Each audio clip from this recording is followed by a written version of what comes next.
Okay, here we are, week two, session one, and I'm going to share my screen here. Um, I created this for earlier this morning, and one of the things we're going to use,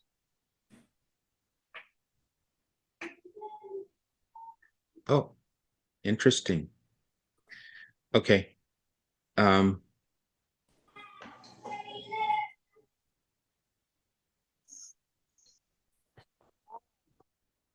you want to review a session at a later date, feel free to ask me because I have them all recorded. Oh, Um, okay. all right, so we're going to go up here, 200. All right, there we go. Let's practice this. Now, you will do the the speed fluency one more time, and we'll just see how we compared with last time. So one, two, okay. All right, here we go. So I'm going to time you on this.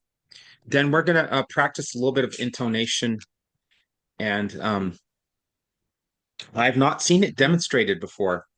So it's going to be a little new for me too, as well. Wait, so Although I have to read it again? yeah, you're going to read for speed this time. And this is, I think, probably the last time we're going to deal with this passage in terms of our reading fluency. Um, Normally, I use it with the class multiple times, but you see, I'm tutoring you. It's very different than teaching because tutoring is more individualized to what I think you need to increase your comprehension, right? So, which means that you need to have multiple passages, not so with my students in school, we'll stay with the passage for a week, even two, right? Usually be longer than this. But with you, I'm going to give you quicker, like new passages. And I know that last time you talked about your a little bit of a struggle with informational text, right? So that's what I want the focus to be different for you. All right, you ready? Yeah. Okay. On your marks, get set, go. Zora's big break came in 1925. Opportunity, a Harlem-based magazine, presented her with a literary award for a short story Spunk. As a result, Zora was thrown into the heart of the Harlem Renaissance. She left Howard University and moved to Harlem. There, she quickly built a network of colleagues and supporters who recognized her name from Opportunity. That network helped her earn a scholarship to study English and anthropology at the woman-only Barnard College in New York City. At Bernard, Zora studied under famous anthropologist Frank Boas. Boas encouraged Zora to pursue her interest in African American culture and folklore. Zora's creative efforts mirrored her academic studies and interests. She embodied the Harlem Renaissance. She was creative, educated, energetic, and committed to celebrating Black culture. In 1926, she collaborated with other writers to start a magazine called Fire. Some criticized the magazine for downplaying white supremacy, but Zora and her colleagues felt that there needed to be a place for Black Americans to celebrate their culture without fear. The following year, Zora met Charlotte Osgood Mason. Mason was a white philanthropist who offered to fund Zora's anthropological Okay. work. Was a I think you ended up in the same place here. Uh, You're close to it. Right. Okay. So let's go one more time. No mistakes there. So uh seems like any kind of issue you might have had with pronunciation has, it's been improved. I think it was this word here, anthropologist.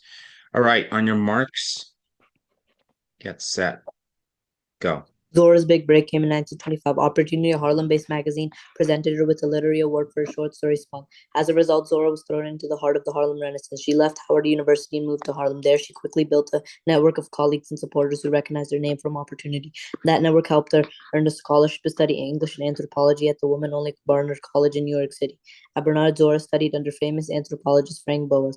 Boas encouraged Zora to pursue her interest in African American culture and folklore.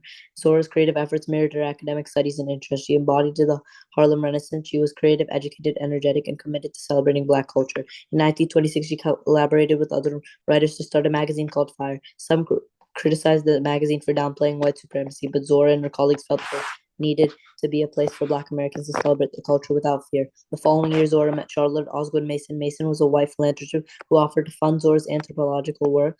Zora used the funds to plan an elaborate road trip through the American South. Zora's big break came in 1925. Opportunity, a Harlem-based magazine, presented her with a literary award for a short story Spunk. So it's 186 words the second time. So what we're going to do is good job there. Really good job. So we're going to go I'm going to make this green because I think the first read for each session is green and the second read is always yellow. So we have that and you have here big break. Okay. All right. What I'd like you to do now, and no mistakes. So really good. One of the things that you might think about is as you're looking at this, your eye might look here. And then Zora's big break came in 1925. Then your eye looks here, and you make a quick mental note of how many words. Does that make sense? Okay. So I'm going to slow myself way down, and I'm going to, I've never done this with a student before, but I think what might even get you faster, and because one of the things I'm trying to teach you is to recognize chunks of words at a time, is to think of this as a unit. So what should I do? If I'm going to slow down time. On your marks, get set, go. My eye looks at all of this. Then I read Zora's Big Break came in 1925. Then my eye sees this to the end, and I read Opportunity, a Harlem-based magazine. So it's almost like I'm reading this whole thing like one word. And that kind of that chunking and moving. Now, that's one way to speed up, right? The other way to speed up is to just look at individual words. Zora's Big Break came in, right? But I would focus on training my eyes to give a little preview of what's on the page. Does that make sense? Yeah. All right. So let's just practice this way. I want you to notice that. Notice this. Notice that. As a chunk, as a family, right? Presented her with a literary award. Notice that. So watch. There's two ways to practice. Zora's Big Break came in 1925. Opportunity, a Harlem base. It's like I'm hitting every single word, and my eye is going like this. Watch. Boom, boom, boom, boom, boom. Right? I'm just curious if I were to have you slight kind of notice What's the benefit of these. doing it? Yeah, what's the benefit of doing it? Okay. It's not speed by itself is not the goal. What the goal is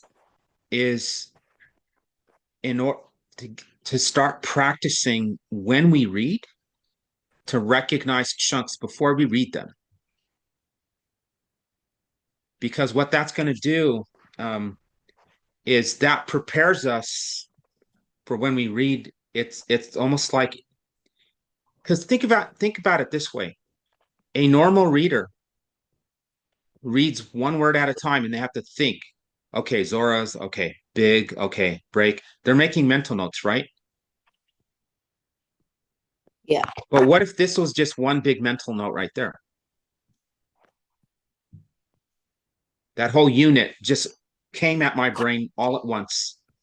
Maybe because it was visual or it was just a thought unit. Does that make sense? Yeah. Right? Because we want to take what we read, instead of reading 183 things and thinking about 183 things, because remember, we're not just reading, We're absorbing, we're comprehending, we're answering questions, all these things. Instead of reading 183 things, I can read one, two, three, four, five, six, right? Yeah. So this is a cognitive break. You know what I mean by cognitive? Now we're starting to pay attention to the way that the language is structured and the way that the sentences are structured. Yeah. So, um, I don't know. Do you want to try practicing one more time with this sort of looking ahead to chunks before we actually read the words? I don't. That kind of doesn't. It's kind of I don't know. odd, huh? Yeah. Okay. All right. So, what lesson can we take from this? I think the lesson you want to take from this is, well, we're not going to get into that. But I would say this is a rather simple passage for you, right? Pretty straightforward, right? Yeah. When we get to difficult passages, what I'm going to want you to do, we're going to have to look at vocabulary and also, again, we're going to want to visualize things. Boom. Visualize that, visualize that, paint the word picture in our mind. Because once you got it here visually, the brain will begin to digest on its own. Yeah. You can see things more. Doesn't it make more sense? Like, is what's easier for you to talk about once you've read a book or a movie? A movie. Why? Because in movie, like it's playing and everything. In a book, there's like depends if there's like a lot. You know, it's like hard So a to. movie, yeah, a movie's more natural, right? The way Yeah. we see the world, we see things happening in the world, right? Okay. So one of the ways that you can play with a passage, and I invite you to do this when you're at school tomorrow, is try to create what you're reading into a movie. Make sense? Okay. And when you write, one of the benefits is going to be you're going to be more descriptive in your writing. Why? Because you have the word picture already sitting in your brain. You don't have to remember, you don't have to rely upon your memory of what you read.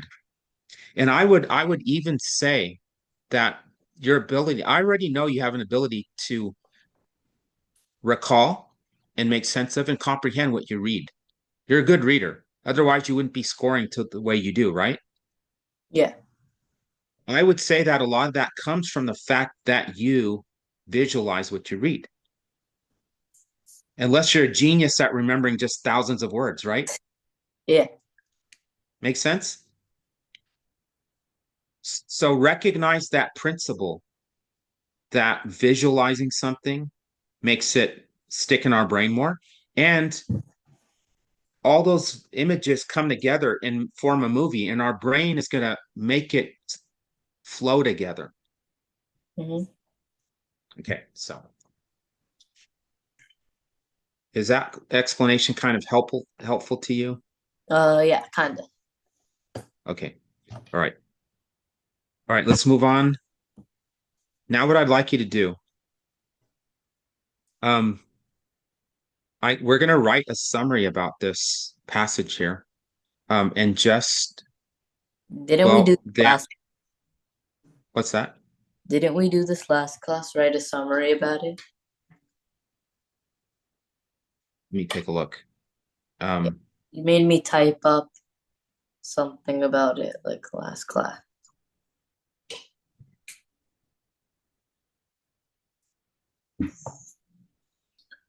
take a look here.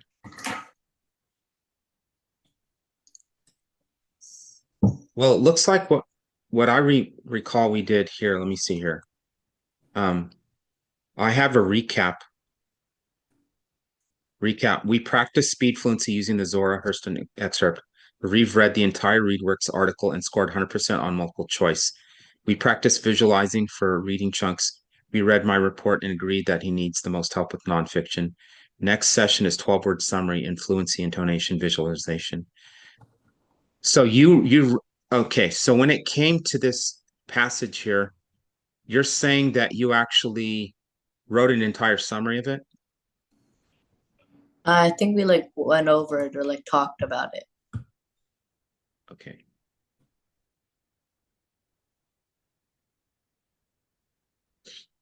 Okay.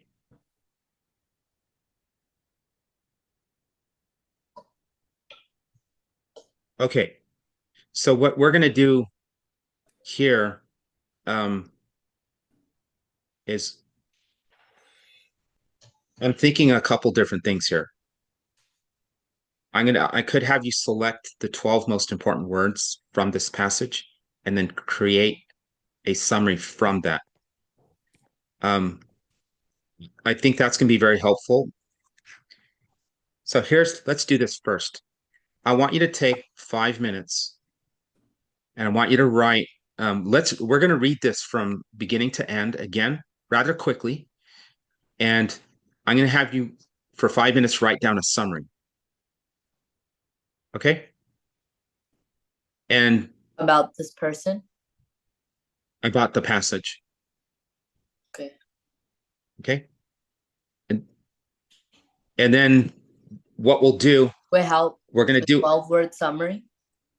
no, we're just going to have you write a quick summary. Okay. Okay. And we'll do the same thing. We're going to do something slightly different after that. So I know I keep moving up and down. Life stories, Zora Neale Hurston. Okay. All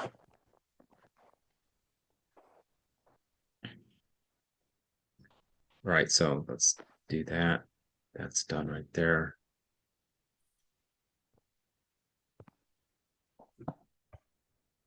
I don't know why it's not giving us the student view.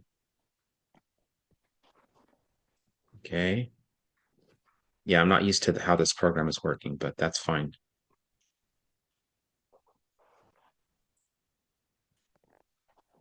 Exit preview.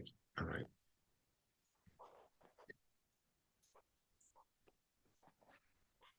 Okay. Here's what we're going to do. We're going to combine two different strategies here. As we read through, we're going to take turns, okay?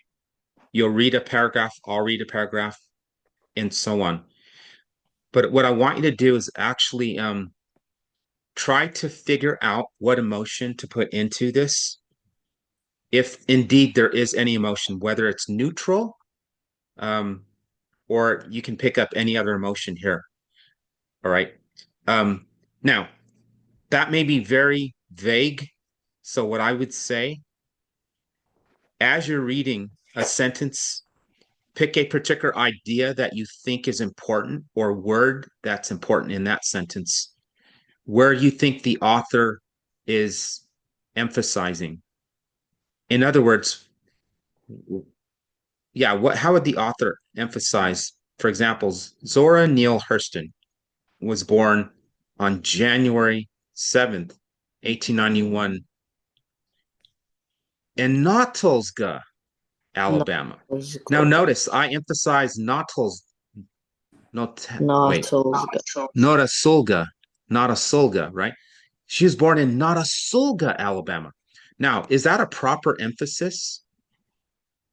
Yeah.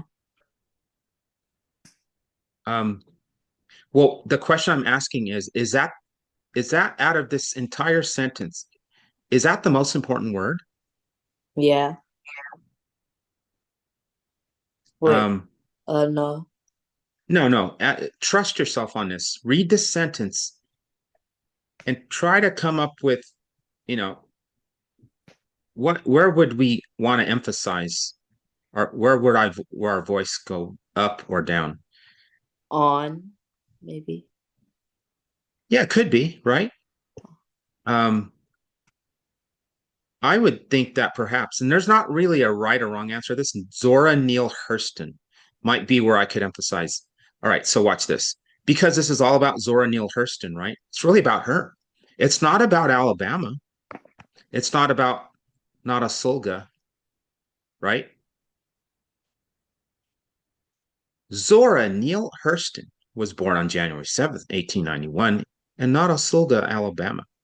She grew up in Eatonville, Florida, one of the first towns in the United States founded by Black citizens, right? Notice I had to make a decision here to emphasize Black because I know that this entire article is about African Americans and the way that they had to go through um, segregation and racism during that time. Okay. Zora's father was a minister who served 3 terms in Eatonville's mayor. Zora attended the town school where she studied the teachings of Booker T. Washington. Notice how I emphasize Booker T. Washington. The reason is Booker T. Washington is actually, he was an inventor. And I think he might have invented peanut butter, if I'm not mistaken. He was a peanut farmer. Um, he was a very learned African American who made a huge influence, right? So I emphasized his name there. She was greatly influenced by the philosophy that education, hard work, and perseverance could improve the lives of Black Americans. Now, there's a lot that I emphasize there, right? Yeah. This is one of those sentences that I would almost say is one of the main ideas here, right? Okay, so you can go ahead and read the second out loud, Could I get water? of course.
I'm back. Okay, great. All right, go ahead and with that second paragraph. In high school.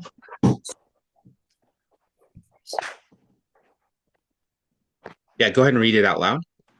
After high school, Zora enrolled at Howard University, one of the most famous black colleges in the country.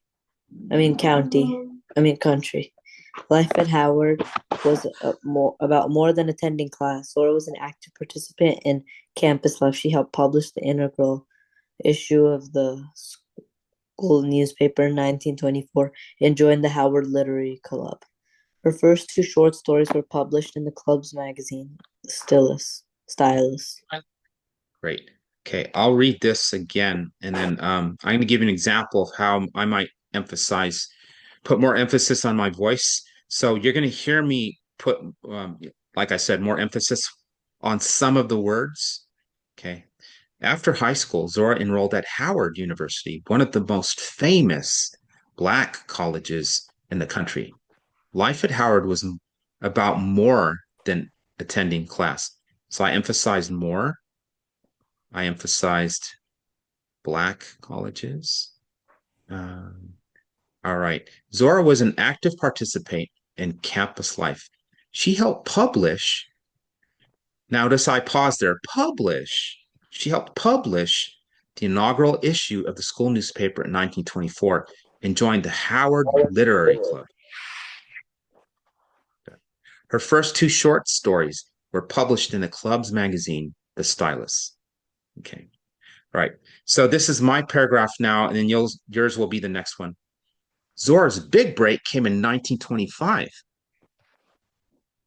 Opportunity, a Harlem-based magazine, presented her with the literary award for her short story, Spunk. As a result, Zora was thrown into the heart of the Harlem Renaissance. Now, that's a major emphasis right there, the Harlem Renaissance. Okay. She left Howard University and moved to Harlem. I also emphasize that. A little bit softer. There, she quickly built a network of colleagues and supporters who recognized her from opportunity. Recognized. Okay. That network helped her earn a scholarship to study English and anthropology at the women only Bernard College in New York City. So I emphasize English and anthropology. At Bernard, Zora studied under famous anthropologist Franz Boas. Boas encouraged Zora to pursue her interest in African American culture and folklore. All right. Do you want to practice that here? Okay. Zora's big break came in 1925. Opportunity, a Harlem-based magazine, presented her with the literary award for her short story Spunk. As a result, Zora was thrown into the heart of the Harlem Renaissance. She left Okay, Howard let me interrupt if you don't mind. So Renaissance. I would emphasize the Harlem Renaissance. So Harlem, let your voice go up a little bit. Harlem Renaissance. Harlem, You're kind of Harlem, slowing down. Let's go ahead. Harlem Renaissance. Yeah, Harlem Renaissance. Now, if you're a little bit shy with putting a lot of emotion to your voice, you could emphasize it by going slower. Heart of the Harlem Renaissance. See what I did there? Yeah. Okay, keep going. She left Before you Howard. go, I want you to kind of think about what words you're going to emphasize She left as you're coming. Howard University and moved to Harlem. There, she quickly built a network of colleagues and supporters who recognized her name from opportunity. That network helped her earn a scholarship to study English and anthropology at the woman only Bernard College in New York City. At Bernard, Zora studied under famous anthropologist Franz Boas.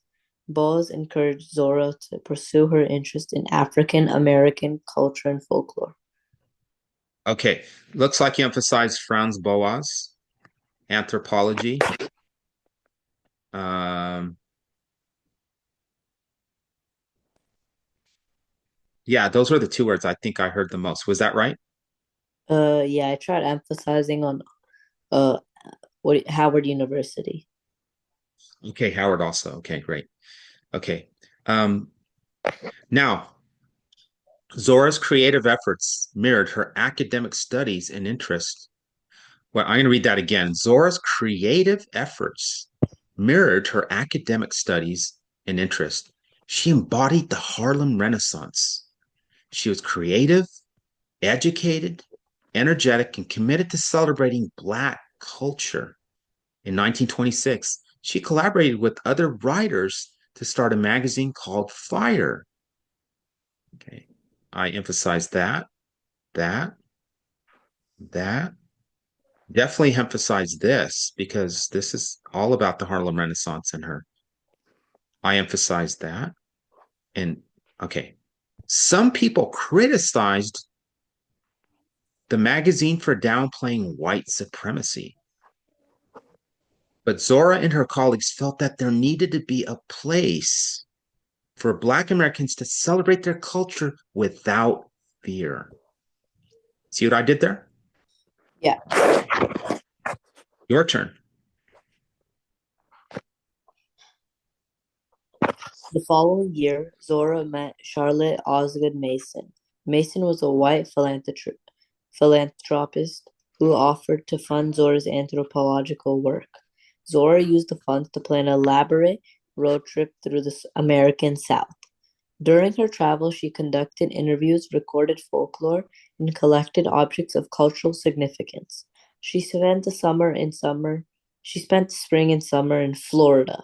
Then she traveled to Alabama to interview the last no living man to be born in Africa and enslaved in America before returning to New York. Okay, so you emphasized Florida, Alabama, and New York. Is that correct? Yes. Okay. So what you're saying is that the one of the main focal points here is where she's moving? Yeah, like Okay. the capitalized stuff, probably. Okay. So here's my thought. Um, what's this passage about? And because that's where I'm kind of getting my ideas about where to emphasize. See, I know anytime I come to something that talks about how blacks, how their lives are being improved by Zora, right? I'm going to emphasize that.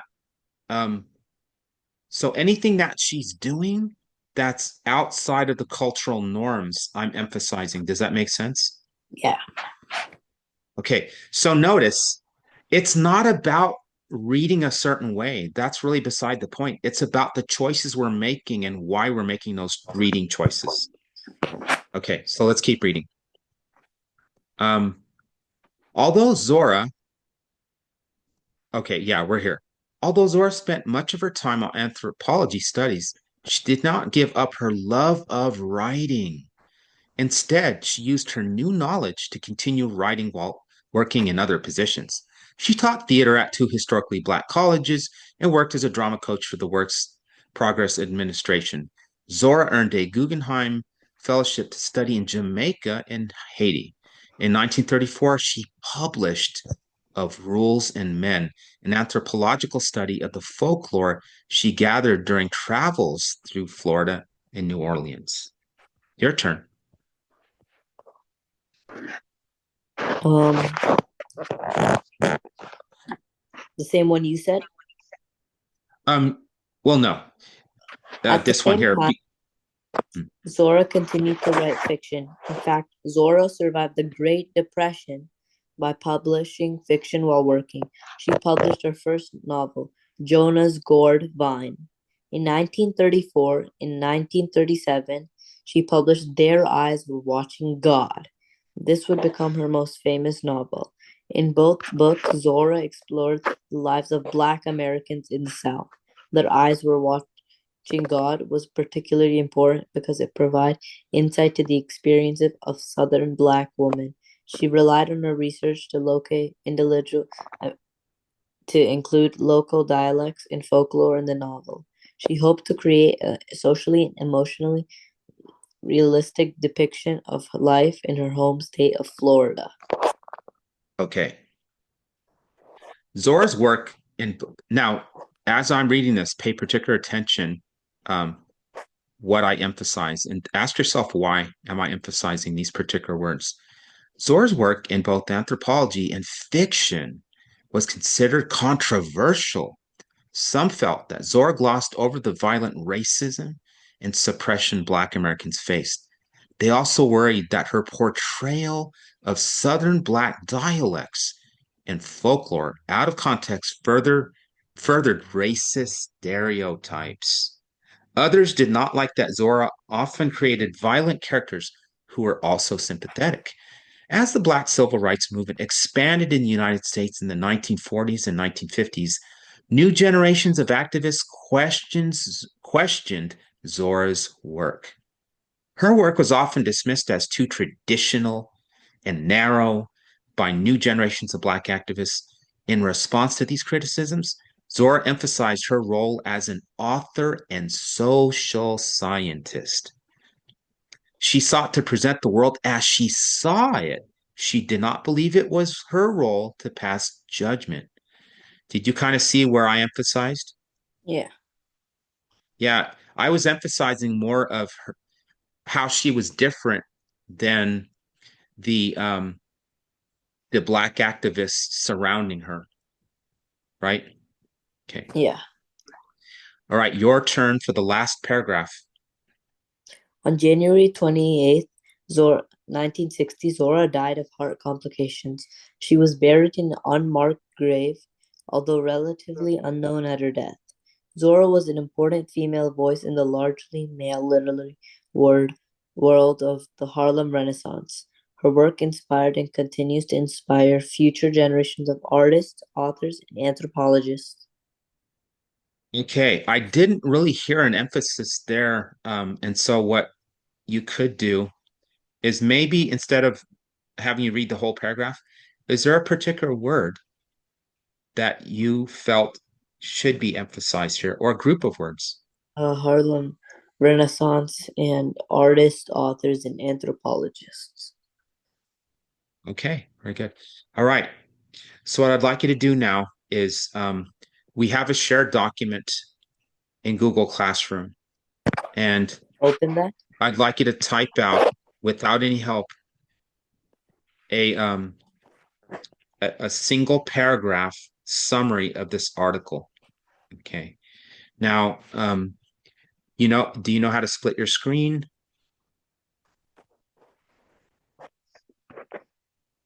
How do you do that? Okay. Okay. What kind of device are you using? An iPad, Laptop? tablet. Oh, tablet. Okay. I'm not quite sure how to do it on a tablet. You might have to I'm not really I'm okay with technology, but not with different kinds of devices. But I'm going to show you how so I have a Windows button on my computer and I have the arrow going to the left and right. You see what I did there?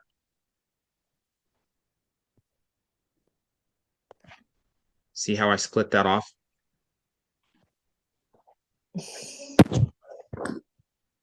Okay. Wait. Oh, wait. Yeah, I got it. Okay. Great. I just need to open the classroom. Okay. But so you actually split your screen Yeah. so you can have two pages. Okay, great. Open the session document right here that you can see. And it's going to be blank, just like you see there. Okay.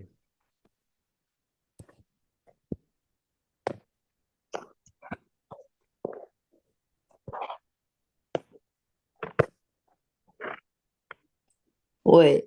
You got out. I like lost it. Okay. Here, let me do this. I'm going to put it in the chat. Copy the link.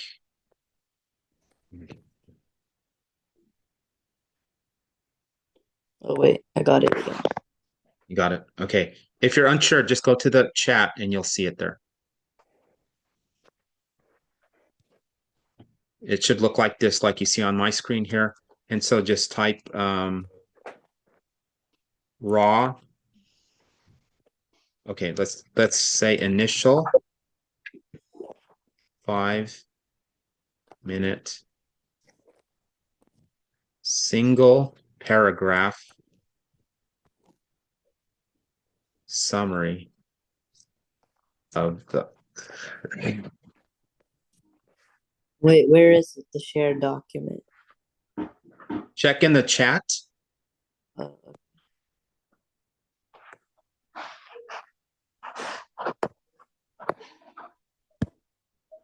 Yeah, just yeah, I clicked on it. okay, are you good? Okay. All right, there you go. I'll time you for 5 minutes. Let's Wait, can see. I edit? What's the question? Am I allowed to like edit? Of course. Yeah, that's why I asked you if you know how to split your screen. That way you can have that on one side and Could you you can move have, your like cursor? oh yeah, you want me to move my cursor? Yeah, you're like like it's like a red line down there. Oh, okay, yeah, I can move my cursor. Okay. Anything else that you need? Could you like wait, can I see the passage? Or no? Yeah, you can see the passage. Okay, I understand what's happening here. You if you can't split your screen, I'll have to show it the passage to you. I can split it. I'm splitting it right now. Okay. Yeah, so you can position it however you want on your screen. I know it's a bit awkward, but I'm just kind of showing you what I would do if you want to see the passage bigger on your left. It doesn't give you a lot of room on your right, but at least I can see the passage. Is that helpful? Yeah. Could you go to like the beginning? Yeah, I can go to the beginning.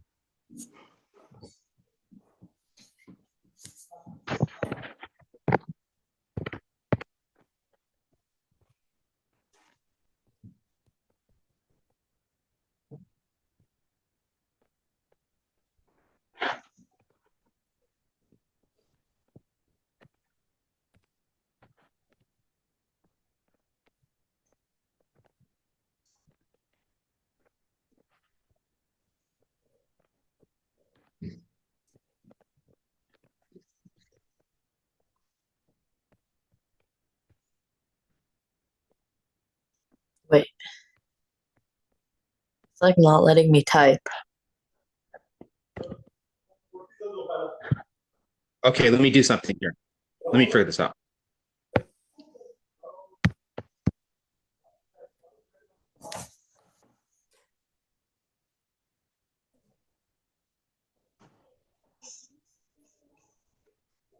Go ahead and refresh your page.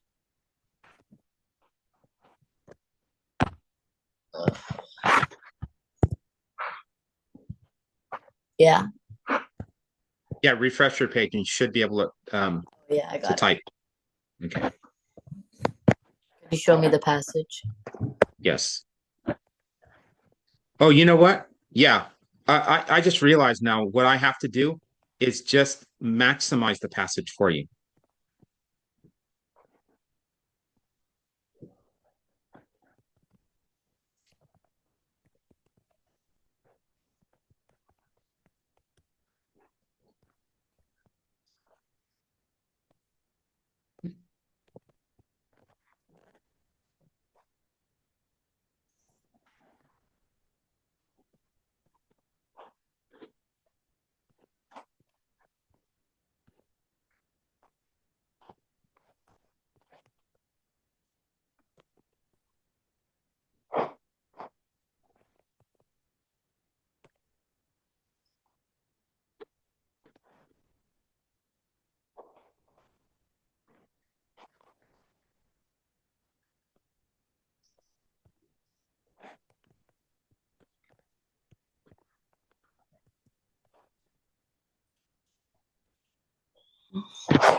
You scroll down a bit.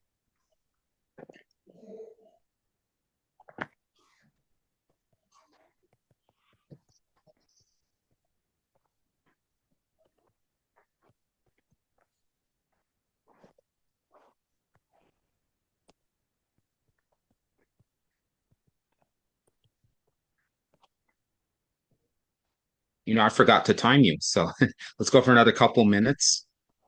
Oh,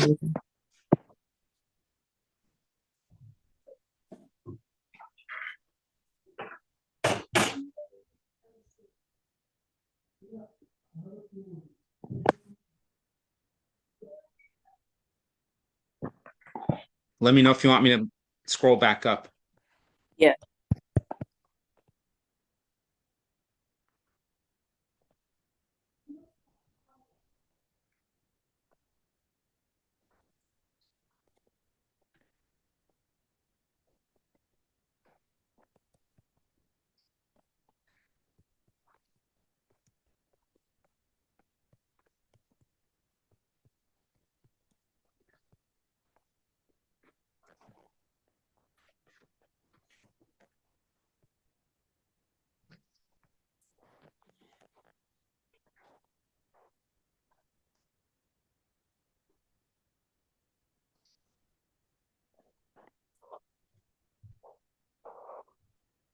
Wait, could you scroll up a bit?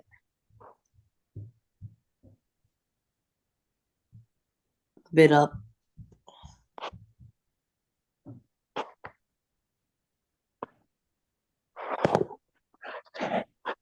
Too small? Yeah. Too small still? Yeah, this is fine.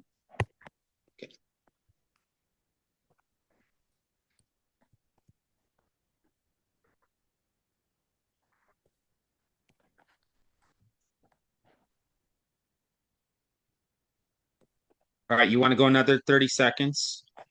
Okay. So I'll let you know when time is up. Don't worry if you don't finish. Um, about 20 seconds left.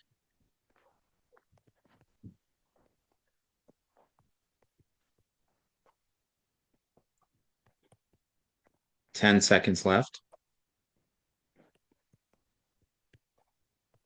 5.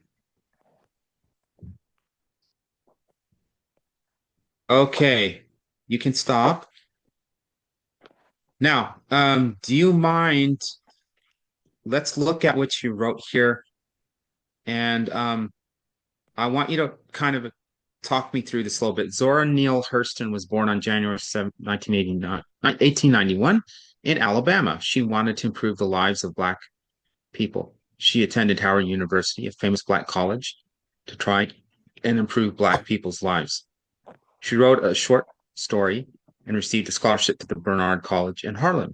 And after being there for a while, she met Charlotte Nice, Mascot. but I didn't get to finish that. Yeah. Um, what else? In a few seconds, can you tell me what you might have added to this if you had had I time? would I would have added what she did when they met him and how it went and everything. And then yeah, and in the end. About being empowered? Yeah. Okay, great. How what else she did to improve the lives of Black people and everything. Yeah, exactly. Um, all right, so I have some thoughts about this. Um,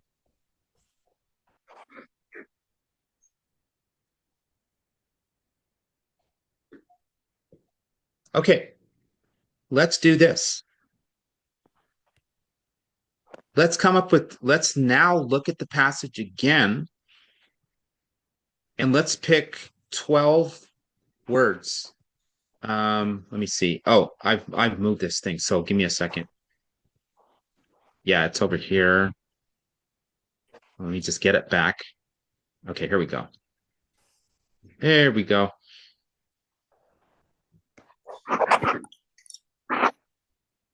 Okay. Um, let's do this instead. We're going to pick up with this next time because I think there's something that we missed in this summary that I think is an important part. But Okay. here's the thing. Yeah, what's that? I just said okay.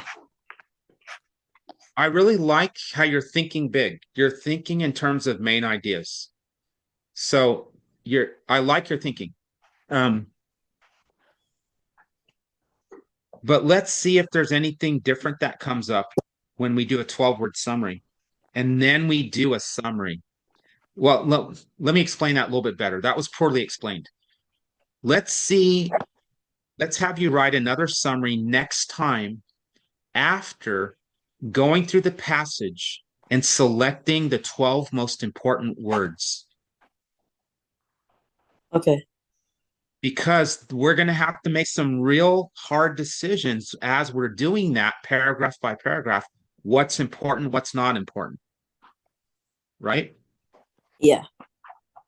And so when we put it back together again, it's like we're taking it apart like a big puzzle, right? It's like this is a puzzle that's all put together. Now we're going to tear it apart.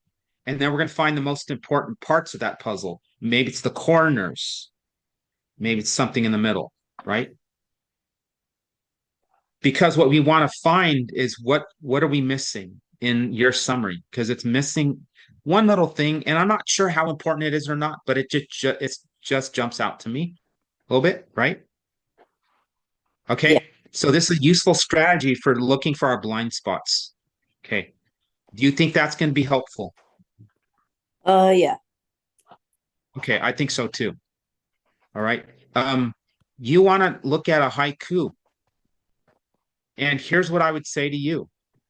Um, what is your process for writing a haiku?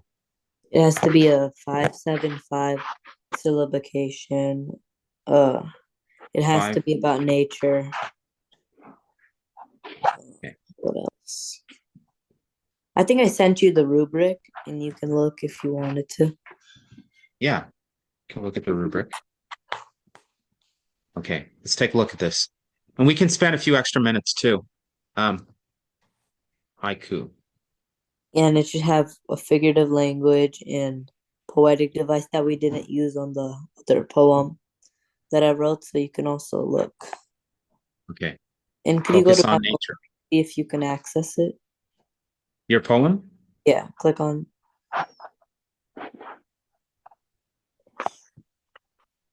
Oh, you can. You can edit it, right? So eagle is part of nature, right?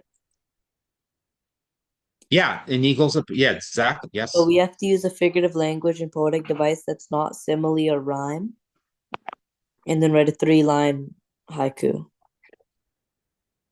So a poetic device. And figurative language. They have to be different than the one we used in the first thing. Yeah.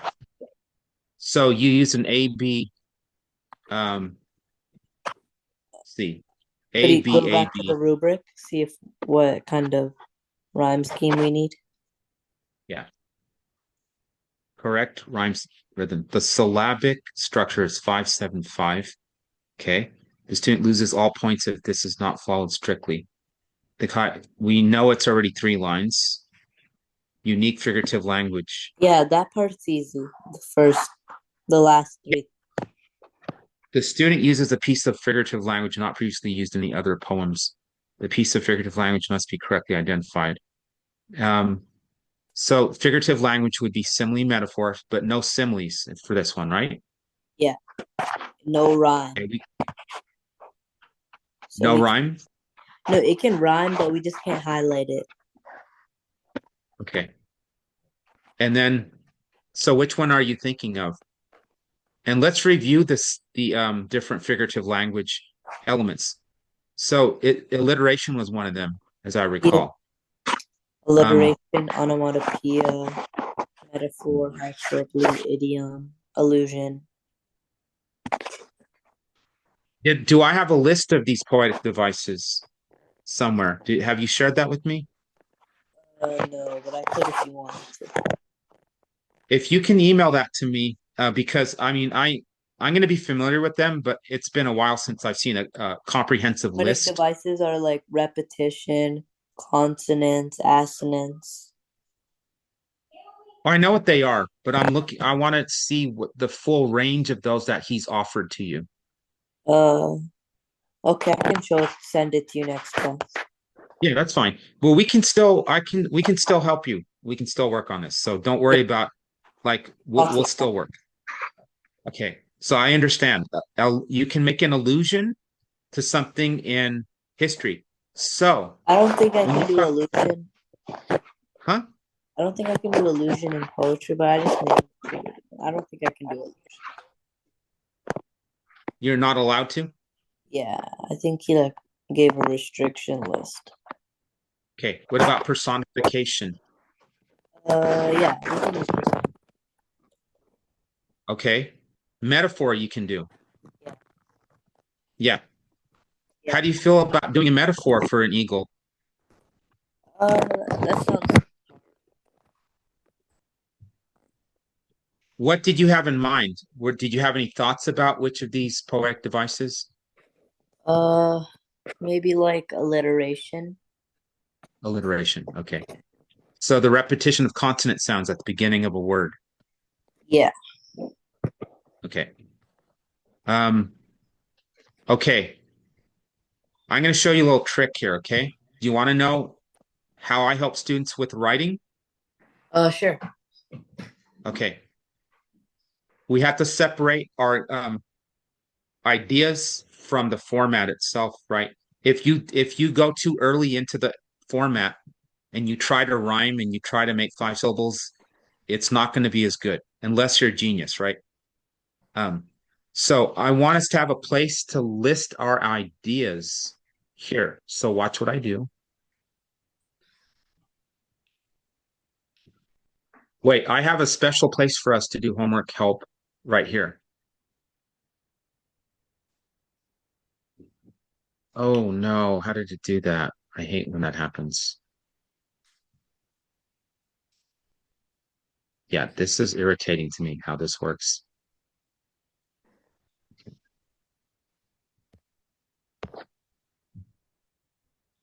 Here we go. Here we go. Here we go.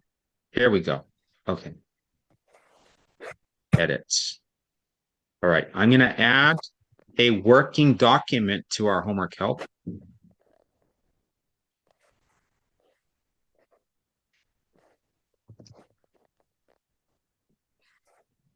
I'm going to call it homework workspace. Okay. So Eagle. Oh, by the way, let me make sure this is shared with you so that you can actually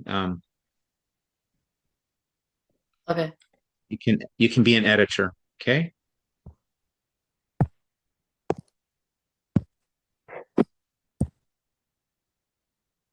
Okay. Look in the chat so you can find this document and I'll put it there. Then you just press the link so you can open up this document. Okay. So do I open it now? Yes. Okay. Okay. So All are you right. gonna like write a poem here? What's that? Are you gonna have to like put a poem here? Yeah. And you can cut and paste it to wherever you want. Oh, and will you like look at it? Yeah. I mean, you can see it right now, right? Yeah. Okay, Eagle. Okay. So I'm going to brainstorm. Okay. I haven't figured out how to do this in tutoring yet, but there is a thing called the bubble map that we can fill in. But for now, let's just spill out our ideas. So you're going to use um, alliteration. No, not alliteration. I'm gonna use metaphor and onomatopoeia.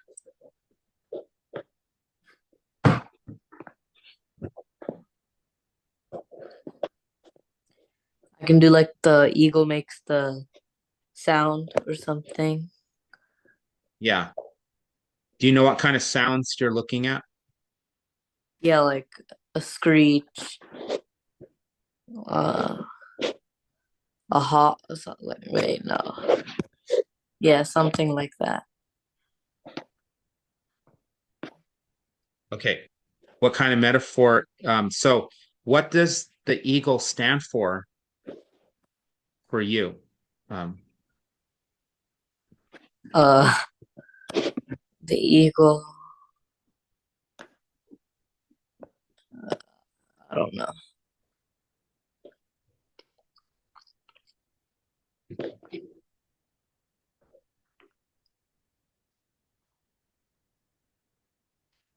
I'm looking at something. I just saw an eagle video yesterday. Um, and let me see if I have it. I can't remember if it's on Instagram. Oh, it's on Facebook. Okay.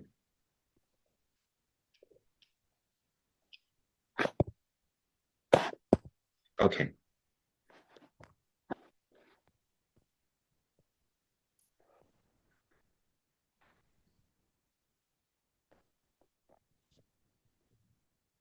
All right. Anyway, um, are you okay? You're familiar with the eagles. You've seen probably videos on them already. You can already visualize them, right? Yes or no? Yeah. Yeah. I Okay. don't think we need to do the brainstorming part. We can probably just, since it's only 3 lines, we can get it done quickly next class. Okay. All right. Go ahead and do you want me to give you an example first? Do you want to go first and then I can respond? How do you Yeah, want to I'll do go that? first and then you can Okay. respond. I'll Okay. think of one. Like maybe tomorrow I'll have one ready. Okay. All right. So you want to stop now? Sure. Okay. So um we can look at this again on Wednesday. Okay. All right. So let's agree that what we're going to start, I already got it figured out. We're also going to look at some thinking map. I'm going to introduce you to thinking maps, and that's going to help you visualize different types of text. So when you encounter a new text and it's informational and it's difficult, you can begin to ask yourself, what's the structure of the author's argument? And I'm going to give you 8 different ways to visualize that, depending upon what kind of passage you're reading. Okay. Okay. All right. We're not going to learn all 8 of those thinking maps in one day. I will show you all 8 thinking maps. And in fact, I'm gonna let you go right now, but I'm gonna ask your mom for your mailing address. I will send you a strip of these that I give in my classes, and that way you can keep, and it'll be a good reference for you. Okay. Okay. All right. We'll just learn one of them or 2 of them next session we'll spend some time on this and maybe tell me about some more of your writing assignments that are due May 11th, and then we can look ahead to those. Okay. All right. Have a good night. You too. All right. Take care.